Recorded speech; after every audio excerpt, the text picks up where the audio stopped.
اعوذ باللہ من الشیطان الرجیم بسم اللہ الرحمن الرحیم یاسین والقرآن الحکیم۔ یہ جو لفظ یاسین ہے اس کے معنی لیا جاتا ہے کہ اس سے مراد ہے یا سید، یعنی اے سردار تمام انبیاء کرام کے اور تمام مخلوقات کے۔ اب اگر یہ معنی لے لیا جائے، ویسے تو یہ حروف مقطعات میں سے ہیں جن کا معنی اللہ جانتا ہے یا اللہ کا محبوب جانتے ہیں، اور محبوب کی زبان سے اس لفظ کا یہ مطلب موجود نہیں ہے، لیکن علماء کرام کی ایک جماعت اس طرف گئی ہے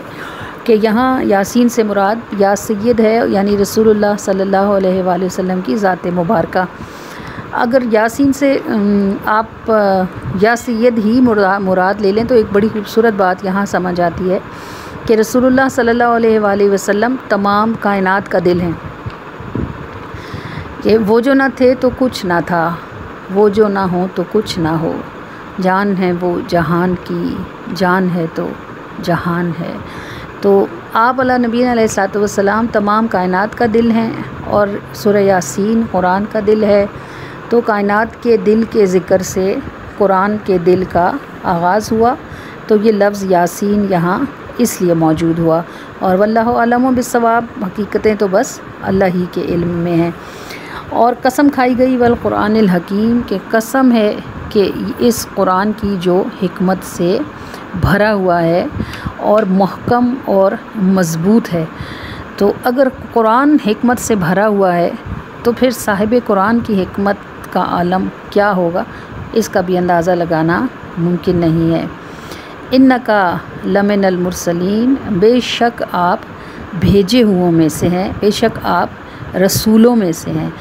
اصل میں بات یہ تھی کہ مکے کے کافروں کو اس بات کا یقین ہی نہیں آتا تھا کہ آپ صلی اللہ علیہ وآلہ وسلم اللہ کی طرف سے بھیجے ہوئے رسول ہیں، یعنی وہ یہ سوچتے تھے کہ ہمارے جیسے کہ ہر زمانے میں لوگوں کا ایک گروہ ایسا رہا جس کے خیال میں نبی اور رسول ہمارے ہی جیسے بشر ہیں، وہ بھی یہی سوچتے تھے کہ یہ ہمارے جیسے بشر ہیں، لست مرسلہ، کہتے تھے کچھ بھی نہیں بھیجا گیا، کوئی نہیں تم رسول۔ تو اللہ نے اعتراض انہوں نے رسول اللہ صلی اللہ علیہ وآلہ وسلم پر کیا، اور جواب اس کا رب کریم نے دیا، انکا لمن المرسلین، اے محبوب بے شک آپ پیغمبروں میں سے ہیں۔ اور یہ بڑی ایک خوبصورت انداز، بڑا خوبصورت ہے بات کا۔ اگر ایسا ہوتا نا کہ حضور ابھی موجود نہ ہوتے اور اللہ پاک خطاب فرماتے تو ہوتا انکا هو المرسلین، وہ بے شک وہ بھیجے ہوئے میں سے ہے۔ اور انکا لمن المرسلین کا ذرا سا تصور کریں، ایسا لگتا ہے کہ محب اور محبوب ایک دوسرے کے آمنے سامنے ہیں، اور اللہ اپنے محبوب کو تشفی فرما رہے ہیں کہ اے محبوب آپ غم نہ کریں، بے شک آپ پیغمبروں میں سے ہیں، مرسلین میں سے ہیں، اور علی صراط مستقیم، اور سیدھے راستے پر ہیں۔ اور تنزیل العزیز الرحیم، اور یہ قرآن خدائے زبردست اور مہربان کی طرف سے نازل کیا گیا ہے۔ عزیز یعنی غالب ہے وہ آپ کا وہ رب جس نے قرآن میں آپ کا چرچا فرمایا کہ آپ رسولوں میں سے ہیں، صراط مستقیم پر ہیں۔ تو اے محبوب آپ کے غالب رب کی قدرت کے غلبے کے تحت قیامت تک کوئی شخص آپ کی رسالت کا انکار کر ہی نہیں سکتا، کیونکہ یہ اقرار اس نے کیا ہے جو غالب ہے اور رحیم ہے۔ تو رحیم ہونے کا مطلب یہ کہ وہ رب ہو کر بندوں سے بات کرتا ہے، تو رحیم ہے جو محبوب کے وسیلے سے غلبہ رکھنے کے باوجود رحیم ہے کہ محبوب کے وسیلے سے محبوب کے امتیوں سے کلام کرتا ہے۔ لتنذر قوما ما انذر آباؤہم فہم غافلون، لتنذر، اور آپ پر کی طرف یہ عظیم الشان قرآن، یہ کتاب جو حکمت سے بھری ہوئی ہے، آپ کو اس لیے دے کر بھیجی گئی ہے، لتنذر قوما ما انذر آباؤہم فہم غافلون، تاکہ آپ ان لوگوں کو ڈرائیں، ایسی قوم کو ڈرائیں جن کے باپ دادے ڈرائے نہیں گئے تھے، بس اسی لیے یہ بے خبر ہیں۔ اب یہاں یہ تھوڑی سی بات سمجھ لیجئے کہ رسول اللہ صلی اللہ علیہ وآلہ وسلم کے اور حضرت عیسیٰ علیہ السلام کے درمیان 571 سال کا فاصلہ ہے، اور رسول اللہ صلی اللہ علیہ وآلہ وسلم نے نبوت کا اعلان 40 سال کی عمر میں کیا تھا، تو یہ 611 سال بنتے ہیں۔ 611 برس یہ قوم، یہ عرب والے اندھیروں میں رہے۔ اچھا، جیسے روشنی کا ایک مزاج ہوتا ہے نا کہ وہ دیکھنے کی عادت ڈال دیتی ہے، پرکھنے کی، سمجھنے کی قوت ہو جاتی ہے نا روشنی کے ساتھ انسان کو۔ تو اندھیرے کی عادت یہ ہوتی ہے کہ اندھیرا سب کچھ چھپا لیتا ہے۔ اب یہ قوم جو 611 برس اندھیرے میں رہی، تو اس پر یعنی ادھر پھر کوئی نبی آیا ہی نہیں، نہ انہوں نے نبوت کی تجلیاں دیکھی۔ آپ کو پتہ ہے نا، جب بجلی چلی جائے اور کوئی روشنی کا انتظام نہ ہو، خوب اندھیرا ہو جائے، تو آنکھیں اندھیرے کی عادی ہو جاتی ہیں۔ پھر اگر ایک دم روشنی کا چمکارا پڑے نا، تو آنکھوں کو بڑی تکلیف ہوتی ہے اور وہ روشنی کو ایکسیپٹ کرنے سے انکار کر دیتی ہیں نا، اور اندھیرے میں رہنا پسند کر رہی ہوتی ہیں۔ بالکل اسی طرح یہ لوگ جو کم و بیش 611 برس تک، 625 سال تک یہ جو قوم اندھیرے میں رہی تھی،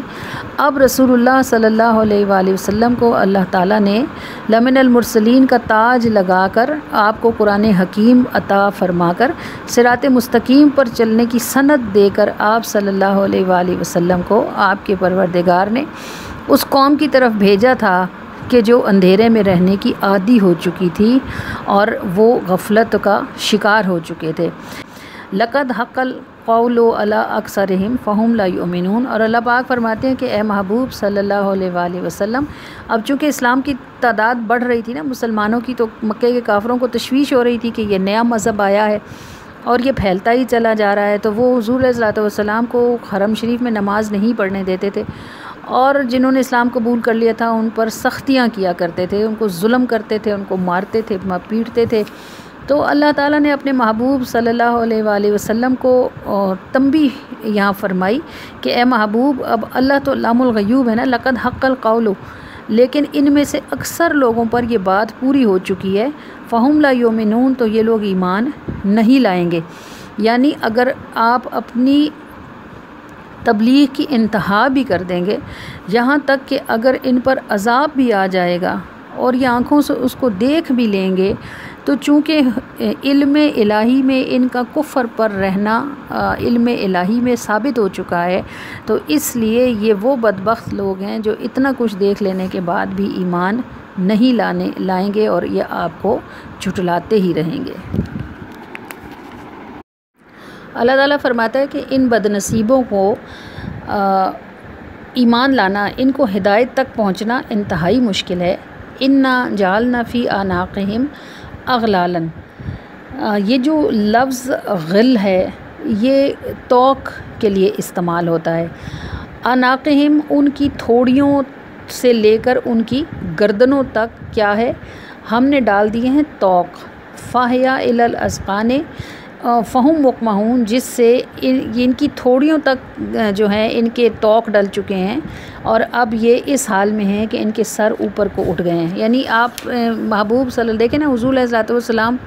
اگر زبان مبارک سے کچھ نہ بھی کہتے تو 40 برس تک آپ کا ان کے درمیان میں رہنا ہی یہ دلیل تھا کہ آپ صلی اللہ علیہ وآلہ وسلم اللہ کے سچے نبی ہیں۔ لیکن کیا تھا کہ 40 برس حضور کو ہر معاملے میں برت لینے کے بعد اور یہ اقرار کر لینے کے بعد کہ آپ صادق بھی ہیں اور آپ امین بھی ہیں، جب حضور علیہ الصلوۃ والسلام نے ان کو اللہ کی طرف بلایا تو یہ بدبخت اس بات پر اڑ گئے کہ ہم آپ کی بات تو کسی صورت بھی نہیں مانیں گے۔ اب اللہ تعالیٰ فرما رہے بھائی قرآن نازل ہو رہا ہے، جبرائیل تشریف لاتے ہیں، سرکار بنفس نفیس موجود ہیں، اس کے بعد بھی نہ ماننے والے اگر نہیں مان رہے، اب بڑے لوگ تھے، ابو جہل تھا، ابو لہب تھا، عتبہ تھا، عتیبہ تھا، شیبہ تھا، ولید بن مغیرہ، بڑے لوگ ایسے تھے بدبخت جو حضور علیہ الصلوۃ والسلام کی باتیں سنتے تھے، اہل زبان ہونے کی وجہ سے سمجھ بھی لیتے تھے، اس کے باوجود بھی ایمان نہیں لاتے تھے، حضور کی مخالفت سے باز نہیں آتے تھے۔ تو اللہ تعالیٰ یہاں بڑی زبردست تمثیل بیان ہوئی۔ اصل میں یہ جو مقمحون کا لفظ ہے نا، یہ ایسے اونٹ کے لیے استعمال کیا جاتا ہے جس کی مہار کو سختی سے کھینچ لیا جائے تو اس کا سر جو ہے وہ اوپر کی طرف اٹھ جاتا ہے۔ اب آپ ذرا اونٹ کے سر کا تصور کریں، جس کی مہار کھینچی گئی ہو تو اس کی گردن اوپر ہوگی اور سر اوپر ہونے کی وجہ سے آنکھیں بھی اوپر ہی کی طرف ہوں گی۔ اب نیچے کوئی چراگاہ ہے یا کوئی سبزہ ہے یا کوئی ہرا بھرا پودا لگا ہے، اسے نہیں نظر آئے گا کیونکہ اس کی گردن جو تنی ہوئی ہے اور اوپر کی طرف اٹھی ہوئی ہے۔ تو اللہ پاک فرماتے ہیں کہ اے محبوب صلی اللہ علیہ وآلہ وسلم، یہ بدنصیب ایسے ہیں کہ اگر رستے میں ہدایت کے سمندر بھی ہوں گے تو انہوں نے پیاسے ہی رہنا ہے، کیونکہ ان کا حال یہ ہے کہ ہم نے ان کے گلے میں گردنوں سے تھوڑیوں تک، اب آپ حضرت علی کرم اللہ وجہ الکریم نے جب اس آیت کو پڑھا تو آپ کرم اللہ وجہ الکریم نے اپنے دونوں ہاتھوں کو ایک دوسرے کے اوپر رکھا اور اپنی تھوڑی کے نیچے سے یعنی گردن سے تھوڑی تک دونوں ہاتھ ایک دوسرے کے اوپر کھڑے کر کے رکھے اور فرمایا یہ اس طرح، یعنی اتنا طوق ان کے گلے میں پڑا ہے گردن سے لے کر تھوڑی تک کہ اب وہ چاہیں بھی تو اپنی گردن کو نیچے نہیں کر سکتے، گردن اوپر کی طرف اٹھی ہوئی ہے اور آنکھوں کو اوپر ہی کی طرف ٹکٹکی لگی ہوئی ہے، تو اب وہ سامنے پڑی ہوئی چیز کو دیکھیں گے کیا؟ ذرا بھی اے محبوب ان کو آپ کے لیے برابر ہے، آپ ان کو بلائیں گے نہ بلائیں وہ بدبخت ایمان لائیں گے ہی نہیں، کیونکہ ان کا حال اس اونٹ کی طرح ہے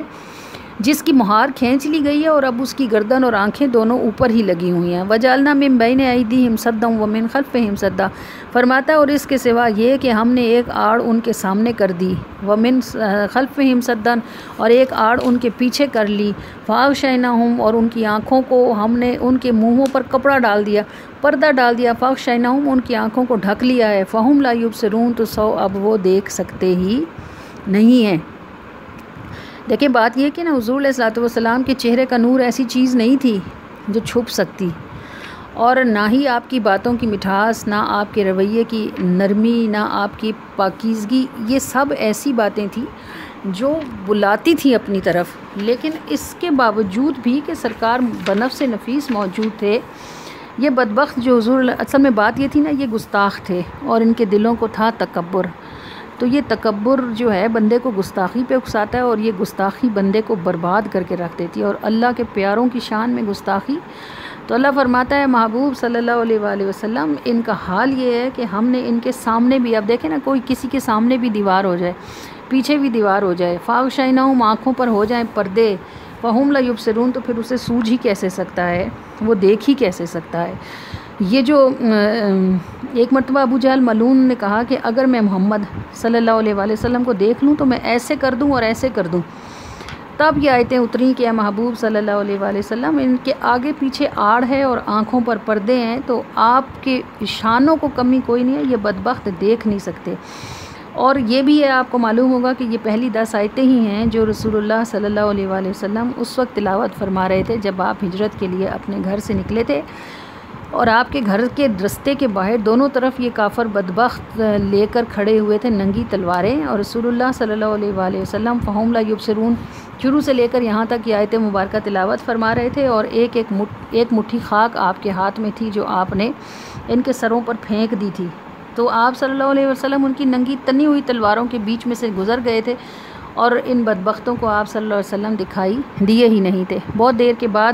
کوئی صاحب گھر سے نکلے اور ان سے پوچھا کہ کیسے گھیرا ڈالے کھڑے ہو، تو انہوں نے کہا محمد کے انتظار میں ہیں، بس آج باہر نکلے تو زندہ ہی نہیں چھوڑیں گے۔ انہوں نے کہا واہ، وہ تو چلے بھی گئے اور دیکھو تم سب کے سروں پر خاک ڈال گئے ہیں، اور جب انہوں نے اپنے سر جھاڑے اس کے کہنے پر تو واقعی سب کے سروں سے خاک نکلی۔ تو یہ جو آیات مبارکہ ہیں اللہ تعالیٰ اس میں فرما رہے ہیں کہ اے محبوب صلی اللہ علیہ وآلہ وسلم یہ کیسے دیکھ سکتے ہیں جبکہ یہ اتنی ساری آڑ میں ہیں، وَسَوَاءٌ عَلَيْهِمْ أَنذَرْتُهُمْ أَمْ لَمْ تُنذِرْهُمْ لَا يُؤْمِنُونَ، اور برابر ہے ان کے حق میں کہ آپ ان کو ڈرائیں، ام لم تنذرہم یا آپ نہ ڈرائیں، لا یؤمنون یہ بدبخت کسی بھی طرح ایمان لانے والے نہیں ہیں۔ یعنی ایمان تو وہ لاتا ہے نا، بارش ہو تو وہ زمین پھلتی ہے جو نرم ہوتی ہے نا، اب ان کے دلوں پر مہر خداوندی لگ چکی ہے، لہٰذا یہ نیک بات کا اثر لیتے ہی نہیں ہیں، اگرچہ دیکھتے بھی ہیں، سنتے بھی ہیں، بلکہ جانتے بھی ہیں، لیکن مانیں گے اس لیے نہیں کہ ان کے دلوں کو مہر لگا دی گئی ہے، اور مہر لگا دی جائے تو پھر نہ باہر کی چیز اندر اور نہ اندر کی چیز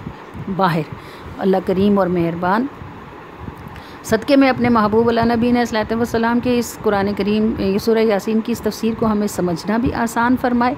اور اللہ تعالیٰ اپنے پیاروں کے صدقے میں ہمیں اپنے پیاروں کا ادب کرنے کی توفیق اور سعادت عطا فرمائے۔ وما علیہ الا البلاغ المبین۔